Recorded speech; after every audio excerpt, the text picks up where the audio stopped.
Good morning students. क्या हाल चाल है? बढ़िया एकदम ठीक। तो रेजिस्टेंस तक हम पढ़ चुके हैं, ठीक है। रेजिस्टेंस तक पढ़ चुके हैं, ओम्स लॉ भी स्टडी किया हुआ है हमने। इसके बाद रेजिस्टेंस का कॉम्बिनेशन पढ़ना है। तो कॉम्बिनेशन ऑफ रेजिस्टेंस में वही सीरीज और पैरेलल है, जैसे हमने कैपेसिटेंस में पढ़ा था। कैपेसिटर्स का भी हमने किया है, वही सेम प्रोसीजर इसमें भी हम फॉलो करेंगे। रेजिस्टेंस जब हम कनेक्ट करेंगे तो वही दो procedure, series and parallel. Series में क्या सेम रहेगा, पैरेलल में क्या सेम रहेगा, बस वही दो पॉइंट्स लर्न करने हैं बहुत सिंपली, ठीक। बाकी का प्रोसीजर बहुत सिंपल है, कुछ नहीं है, बहुत सिंपल टॉपिक है। रीजन एक और भी है क्योंकि ये topic same topic 10th class में आप स्टडी कर चुके हैं, ठीक है। बिल्कुल सेम वही का वही है, बस हो सकता है 10th में डेरिवेशन न किए हो प्रॉपर वे में, वो हम यहाँ प्रॉपर वे में डेरिवेशन भी करेंगे। हाँ, उससे रिलेटेड न्यूमेरिकल्स का स्टैंडर्ड अच्छा हो जाएगा 10th के रेस्पेक्ट अगर हम चलें तो, ठीक है। तो स्टार्ट करते हैं। Combination of resistors, combination of resistors.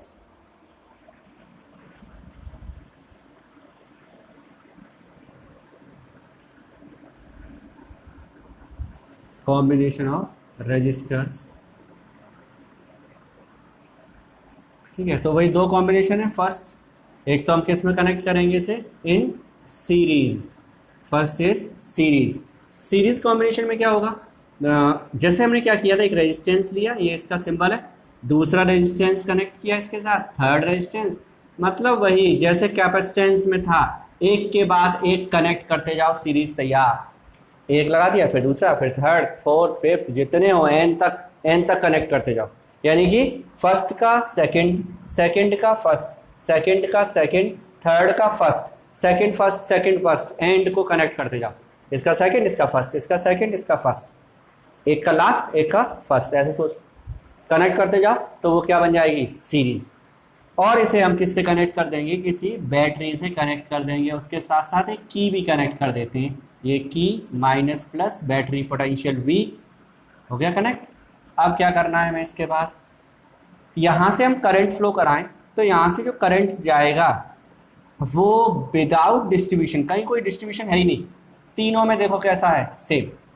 बस यही पॉइंट लर्न करना है हमें, क्या, current in series remains same. तो कॉम्बिनेशन सीरीज क्या है, जिसमें करंट कैसा रहता है, ईच रजिस्टर में सेम करंट फ्लो होगा।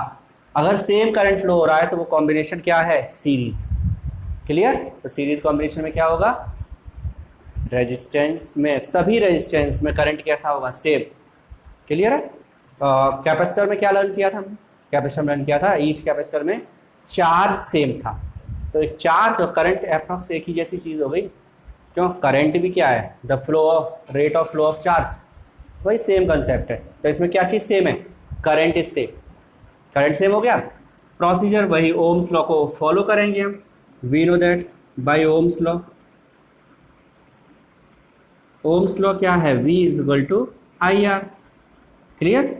तो इसके लिए हम चलते हैं, for first resistor V1 is equal to I R one,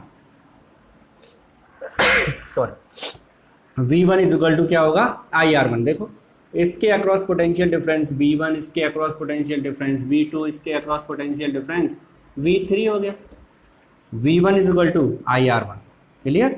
ऐसे ही चलते हैं, सेकंड के लिए क्या होगा, V2 is equal to I R two, third के लिए क्या होगा, V3 is equal to I R three. Clear है। अब क्या किया था हमने, वही कंसिडर किया था, if equivalent resistance, equivalent resistance of combination is R, then ohm's law से V is equal to I R होगा। भाई हमने क्या कहा कि कॉम्बिनेशन जो है हमारे पास में वो पूरा का पूरा एक R रेजिस्टेंस है। जैसे सोच लो, जैसे पूरा हट गया है यहाँ से और इसकी जगह R आ गया, और एक बैटरी पहले से लगी हुई है, इसका पोटेंशियल V और करंट कितना फ्लो हो रहा है, I, तो V is equal to I R. तो ये पूरा का पूरा इक्विवेलेंट एक रेजिस्टेंस हो गया इनकी जगह पर, तो वो क्या है, I R by energy conservation law. Energy potential के लिए बता चुके हैं, ले सकते हैं हम, क्योंकि वर्क डन है, ये पोटेंशियल क्या है, वर्क डन। तो V इज इक्वल टू होगा V1 plus V2 plus V3। देख लो फिगर में भी है। टोटल पोटेंशियल किसने दिया? इसी बैटरी ने। ये बैटरी के पास पोटेंशियल कितना है? V। वो कितने पार्ट्स में डिवाइड हो गया? 3। तो V is equal to V1 plus V2 plus V3। V की value IR, V1 IR1, V2 IR2, V3 IR3, I common R1 plus R2 plus R3 किसके इक्वल है? I से I कैंसिल, क्या मिला? R is equal to R1 plus R2 plus R3। ये हमारे पास resistance आ गया total. क्या आ गया? टोटल रेजिस्टेंस या equivalent resistance of the combination. If n resistors are connected, if n resistors are connected, अगर R रजिस्टर्स होंगे तो क्या होगा? कुछ नहीं, R is equal to R1 plus R2 plus dot dot, कहाँ तक पहुंचेंगे हम? Rn तक। ये 3 है तो 3 तक, n होंगे तो n तक चले जाओ, कोई प्रॉब्लम नहीं है। If n resistors are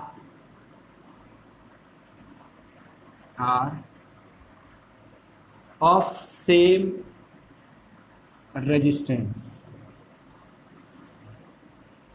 suppose R n resistors हैं और सभी का रेजिस्टेंस कैसा है? सेम। कितना है? Small r। तो क्या होगा? R will be equal to R plus dot dot कितने टाइम्स? n times.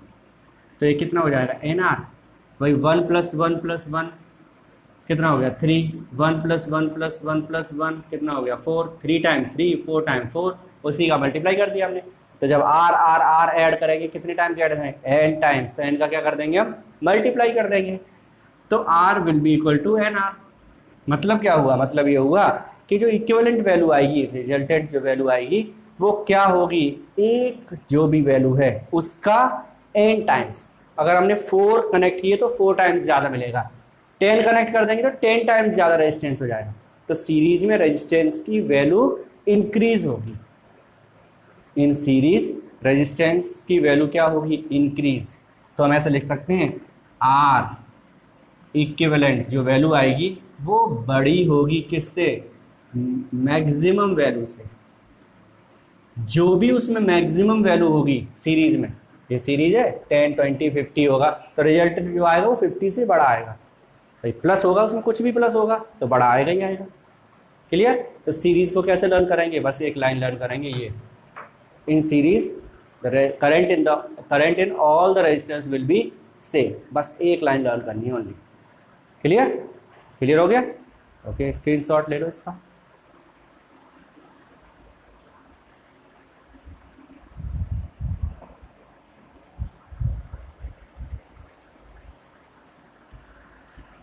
हो गया? अब चलते हैं सेकंड इन पैरेलल। अब क्या करना है? हमें इसे पैरेलल में कनेक्ट करना है। पैरेलल में क्या सेम होगा? जो कैपेसिटेंस में था वही है, potential will be same. Capacitance में किया था वही यहाँ सेम है, तो क्या चीज सेम है? Potential will be same. अब इसे फिगर बना के देखते हैं इसका।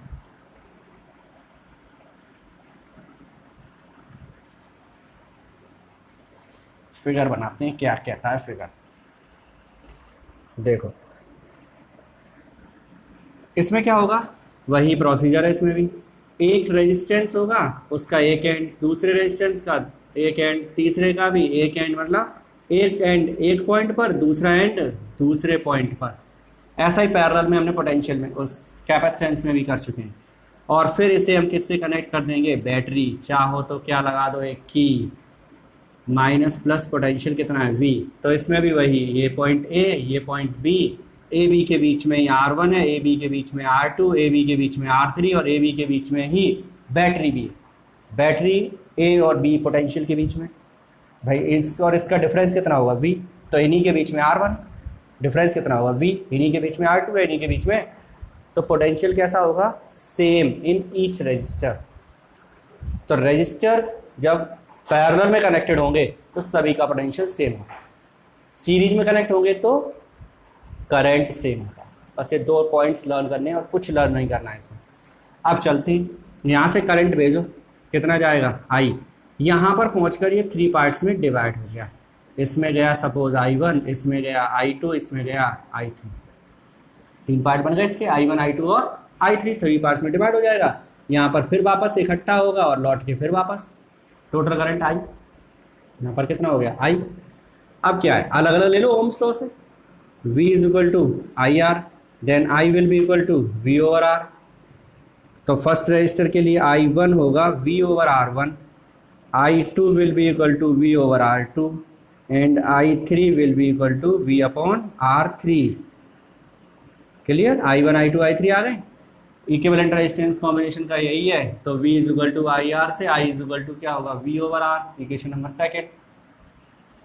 एनर्जी की जगह अब क्या लगाएंगे यहाँ पर, चार्ज कंजर्वेशन। करंट जो है वो चार्ज फ्लो की रेट है, तो चार्ज कंजर्वेशन से क्या होगा, total current I will be equal to I1 I2 and I3।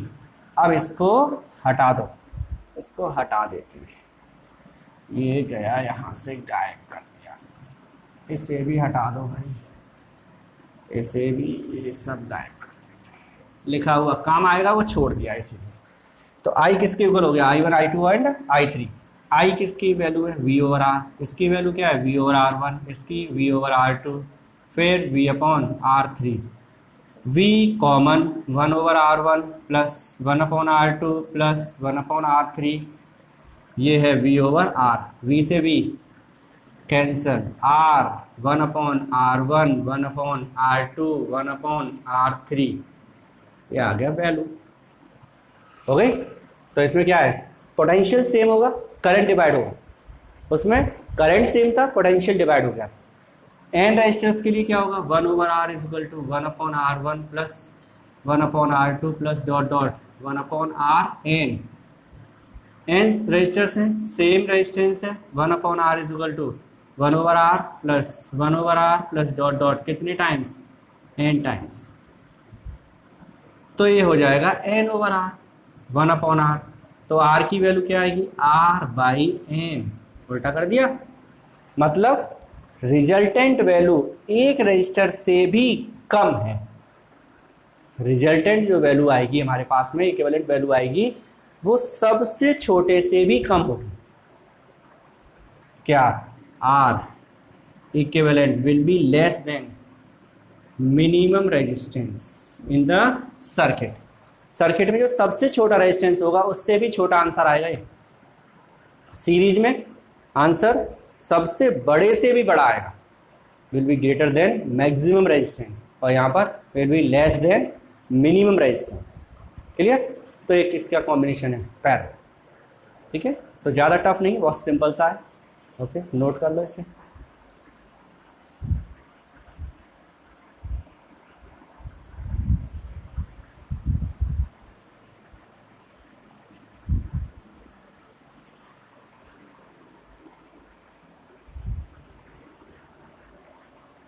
हो गया क्लियर, ठीक है। इसके बाद अब हम चलते हैं कॉम्बिनेशन पर बेस्ड क्वेश्चंस करेंगे, लेकिन उससे पहले एक डेरिवेशन कर लेते हैं हम।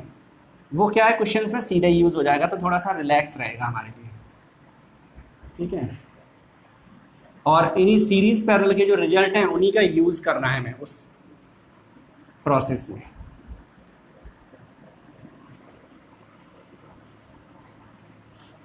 देखो कैसे, सबसे पहले बात करते हैं हम कि हमने क्या करना है।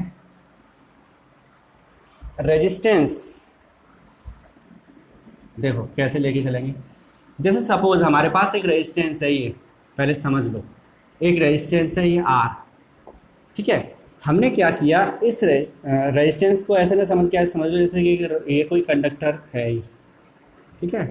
अब क्या किया हमने, इसकी लेंथ कितनी थी L, हमने क्या किया, इसे गर्म करके चाहे कैसे भी करके इसकी लेंथ को डबल कर दिया। तो जब लेंथ हम इंक्रीज करेंगे इसकी तो क्या होगा, लेंथ चेंज होगी, और हम पढ़ चुके हैं R is proportional to L। जब लेंथ वेरी करेगी तो उसका रेजिस्टेंस भी वेरी करेगा, ठीक है। जब लेंथ डबल करोगे तो इसका क्रॉस सेक्शन एरिया इतना ही रहेगा या पतला हो जाएगा, ये पतला हो जाएगा, पतला हो जाएगा तो एरिया पर भी इफेक्ट पड़ेगा, और किसके है, 1/, की। तो दोनों चीज़ों की वेरिएशन देखना है, ठीक है। तो यही है हमारा नेक्स्ट टॉपिक, क्या है, effect of change in length and effect of change in cross section area. दोनों का इफेक्ट देखना है। लेंथ में चेंज करेंगे तब क्या इफेक्ट पड़ेगा रेजिस्टेंस पर, और क्रॉस सेक्शन एरिया में जब हम चेंज करेंगे तब क्या इफेक्ट पड़ेगा। क्लियर है, इफेक्ट तो पड़ना है, क्योंकि डायरेक्टली प्रोपोर्शनल इन्वर्सली प्रोपोर्शनल तो इफेक्ट तो पड़ेगा, वो रिजल्ट देखना है कितना इफेक्ट पड़ेगा। ठीक, तो समझते हैं इसे आप। क्लियर हो गया टॉपिक, हमें क्या करना है, हमें क्या करना है, इफेक्ट देखना है रेजिस्टेंस पर, effect of length on register. Length का इफेक्ट देखेंगे पहले हम, फिर क्रॉस सेक्शन एरिया का देखेंगे, दोनों ही देखने हैं हमें। कंसीडर कर लेते हैं इफ इनिशियल लेंथ L है and final length is NL, ये हमने ले लिया। तो इनिशियली हमारे पास एक L लेंथ का था, उसकी हमने लेंथ n टाइम इंक्रीज कर दी। अब 2 टाइम 3 टाइम जो भी चाहिए वो हम सब यूज कर पाएंगे, तो इसलिए n टाइम का डेरिवेशन हम कर रहे हैं। क्लियर, देन लेकिन एक चीज कंफर्म है क्या, कि लेंथ बढ़ाओ चाहे क्रॉस सेक्शन एरिया कम करो चाहे बढ़ाओ, वॉल्यूम कैसा रहेगा, same, volume will be same. सही है भाई, हमारे पास ये रॉड है, हम इसे लंबा कर दें चाहे छोटा कर दें, कुछ भी करें, इसका जो वॉल्यूम है वो तो वही रहेगा, वॉल्यूम चेंज नहीं होगा। तो वॉल्यूम कैसा रहेगा, सेम। वॉल्यूम क्या है, जैसे अगर यही रॉड देखें तो क्या होगा, इसका ये वॉल्यूम क्या होता है, πr² h। πr² का मतलब एरिया, इंटू h का मतलब लेंथ, तो एरिया इंटू लेंथ वॉल्यूम हो गया, area into length. A1L1 will be equal to A2L2, ठीक है। L1/L2, L2 नीचे आ गया, किसके इक्वल होगा, A2/A1, इक्वेशन नंबर फर्स्ट। ठीक है, तो हमने क्या किया, लेंथ हमने कंसिडर कर ली L1, L2 है, बाद में लेंथ जो बढ़ी A2 और A1, एक रिलेशन आ गया। अब क्या किया जाए, अब क्या करना है हमें, हम एक बात में पता है कि जो रेजिस्टिविटी होती है, स्पेसिफिक रेजिस्टेंस, वो डिपेंड करता है सबस्टेंस पर, ना कि एरिया और लेंथ पर। तो यार एरिया और लेंथ चेंज हो रहा है, सबस्टेंस चेंज नहीं हो रहा, तो ρ1 किसके इक्वल होगा, ρ2 के इक्वल होगा। ठीक है, सपोज रो के इक्वल होगा, so R1 will be equal to ρL1/A1 and R2 will be equal to ρL2/A2। ρ1 ρ2 नहीं लिखा है, रीजन वही है कि रो कैसा है, सेम। डिवाइड कर दो, डिवाइड कर दिया, R1/R2 L1/A1 अपॉन L2/A2 हो जाएगा। क्लियर, रो से रो कैंसिल, L1/A1 ऊपर, L2/A2 नीचे, A2 कहाँ गया, ऊपर, L1/L2 इंटू A2/A1 किसके इक्वल आ गए हम, R1/R2, इक्वेशन नंबर सेकेंड। ये रेजिस्टेंस में एक रिलेशन आ गया, आ गया। अब चेंज किसका देखना है, इफेक्ट लेंथ का। अब इसमें हमारे पास लेंथ के अलावा क्या है, एरिया, इस एरिया को हटा दो, कहाँ से हटा दें, फर्स्ट इक्वेशन से। A2/A1 की वैल्यू क्या है, L1/L2 है, फ्रॉम इक्वेशन फर्स्ट। R1/R2 किसके इक्वल होगा, L1/L2 ये है, इंटू A2/A1 की वैल्यू क्या है, L1/L2, तो ये L1/L2 आ गई, तो हो गया L1/L2 का होल स्क्वायर, किसकी वैल्यू है, R1/R2 की। L1 की वैल्यू क्या है, R1/R2 इक्वल टू L1 की वैल्यू L, L2 की वैल्यू NL, और इसका होल स्क्वायर। R1 की वैल्यू L1 की वैल्यू L, L2 की वैल्यू NL, L से L कैंसल, क्या बचा, 1/n², किसकी वैल्यू है, R1/R2, तो R2 की वैल्यू हो जाएगी n² इंटू R1। मतलब क्या हुआ, मतलब ये हुआ, अगर हम किसी रजिस्टर का लेंथ 2 टाइम इंक्रीज करें तो उसका रेजिस्टेंस 2² मतलब 4 टाइम इंक्रीज हो जाएगा, स्क्वायर टाइम इंक्रीज होगा। कितने टाइम इंक्रीज होगा, स्क्वायर टाइम। अगर हाफ कर दोगे तो 1/4 हो जाएगा, होगा स्क्वायर टाइम। ठीक है, 9 टाइम इंक्रीज करेंगे तो 81 आ जाएगा, 9 का स्क्वायर हो जाएगा, 9 9 जा 81। समझ में आ गई बात? तो क्या किया हमने इसमें, लिख तो वॉल्यूम सेम होगा, वो हमने लगा दिया, वॉल्यूम सेम होगा। वॉल्यूम सेम होने से लेंथ और एरिया में रिलेशन आ गया, इक्वेशन हमने बोल दिया फर्स्ट। अब हमें पता था कि जो रेजिस्टिविटी होती है वो किस पर डिपेंड करती है, नेचर और टेम्परेचर पर, लेंथ और एरिया पे डिपेंड नहीं करती है। यहाँ पर लेंथ और एरिया ही थे, तो हमने क्या किया, लेंथ और एरिया को डिपेंडेंसी है तो रेजिस्टिविटी सेम रही, ρ1 will be equal to ρ2, consider कर लिया सपोज रो है। R1 अपॉन R2 की वैल्यूज ले ली हमने, डिवाइड कर दिया, डिवाइड करने पर हमारे पास से रिलेशन आ गया। हम किसकी स्टडी कर रहे हैं, लेंथ की, तो एरिया हटाओ, एरिया कहाँ से हटाएंगे, फर्स्ट इक्वेशन से, A2 upon A1 L1 upon L2 के इक्वल है, तो इसका स्क्वायर हो गया, वैल्यू पुट करो, आंसर आ गया। क्लियर? तो अब याद रख लेंगे इसके आगे से कि जब भी लेंथ जितने टाइम इंक्रीज करोगे उसका रेजिस्टेंस उसका स्क्वायर टाइम में इंक्रीज होगा, resistance will be increase by square of n. Clear? Note कर दो इसे।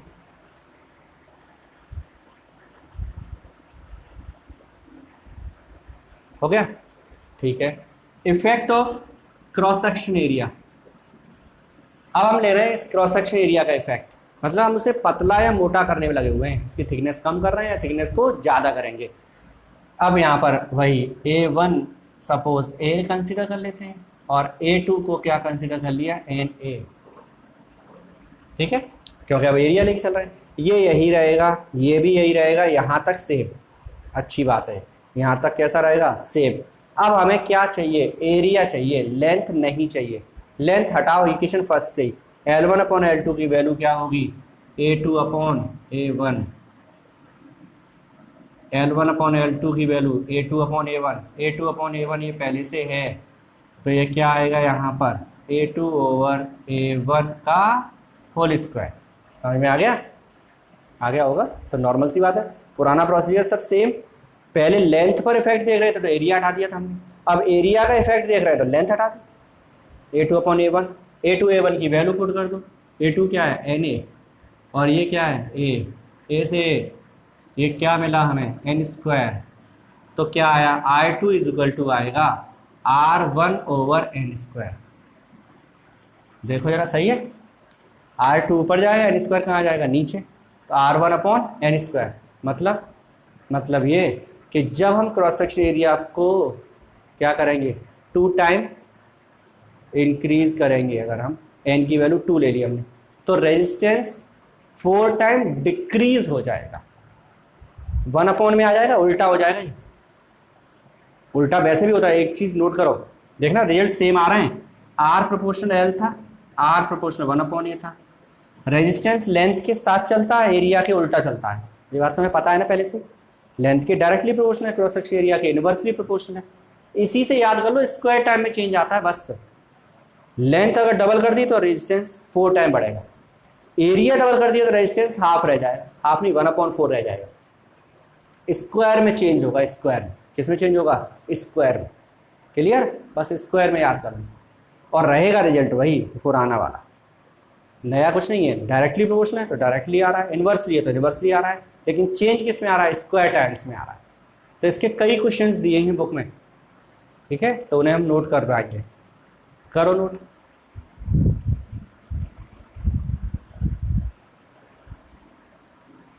हो गया? तो इसका एक क्वेश्चन करके देखते हैं कैसे होगा। देखो परसेंटेज वाला क्वेश्चन करा देते हैं, डायरेक्ट वाला क्वेश्चन तो वैसे ही कर लोगे आप लोग, परसेंटेज वाला क्वेश्चन करा देते हैं, एक सिंपल सा परसेंट का क्वेश्चन ले लेते हैं। देखो ऐसे आता है, if length of the wire is increased by 5% या 25% ले लेते हैं, चलो, if length of the wire is increased by 25% then calculate the change in percent of resistance. Length को 25% हमने इंक्रीज कर दिया, तो अब हमें क्या चाहिए, हमसे बोल रहे हैं तो बताओ रेजिस्टेंस में कितना परसेंट चेंज आएगा। ठीक है, अब इस क्वेश्चन को करने के लिए हम यहाँ पर नहीं पहुँच सकते डायरेक्ट इस रिजल्ट पे, परसेंट वाला क्वेश्चन ऐसा नहीं होगा, परसेंट वाला क्वेश्चन कैसे होगा वो समझो। पहले ये रिलेशन हमें लर्न करना पड़ेगा, ये वाला, और स्क्वायर टाइम्स में वो चीज़ याद रहेगी जैसे ये आया था। तो लेंथ वाला रिजल्ट क्या था, अभी नोट किया था, R1 अपॉन R2 इक्वल किसके था, L1 अपॉन L2 का होल स्क्वायर। ये लर्न कर लो, वी नो दैट। ठीक है, परसेंटेज चेंज का एक फॉर्मूला लर्न कर लो, क्या है, change in value upon initial value into 100। Learn कर लो, बहुत इंपॉर्टेंट है ये, बहुत बहुत बहुत इंपॉर्टेंट है। एकदम छोटा सा फॉर्मूला है लेकिन बहुत इंपॉर्टेंट है। जहां भी परसेंटेज का क्वेश्चन आएगा यही सॉल्व, इससे तुरंत सॉल्व होता है बहुत आसानी से। देखो कैसे, नीचे आती है हमेशा इनिशियल वैल्यू, इसलिए इस तरह का जब भी क्वेश्चन आए तो 1 नीचे लेके चलेंगे, 2 नहीं। मतलब उल्टा कर दो, इसे उल्टा कर दो, R2 upon R1 L2 upon L1 और इसका होल स्क्वायर। परसेंटेज चेंज चाहिए हमें रेजिस्टेंस की वैल्यू में। परसेंटेज चेंज किस में चाहिए, in the value of resistance. तो इसको बनाओ, change in value upon initial value. Change कैसे होगा, उसके लिए 1 माइनस कर दो, R2 upon R1 minus 1 L2 upon L1 और इसका whole square minus 1, both side से माइनस 1 कर दिया। तो ये हमारा आ गया R2 minus R1 upon R1। देखो वो वाली फॉर्म तैयार, change in value upon initial value, 100 का मल्टीप्लाई कर ही लेंगे बाद में। L2 L1 की वैल्यू यहां से पुट करेंगे हम डायरेक्ट। जब भी परसेंट का क्वेश्चन आए L1 को 100 लेना और L2 जो बोले वो है ये लो। इसलिए यही तो कहा कि हमने लेंथ 25% इंक्रीज कर दी है। तो पहले अगर 100 है तो बाद में 125 हो गई। डिक्रीज करने की बोलता तो ये 100 यहाँ पर क्या हो जाती, 75, कम कर देते। परसेंट में यही लेंगे हम इसे।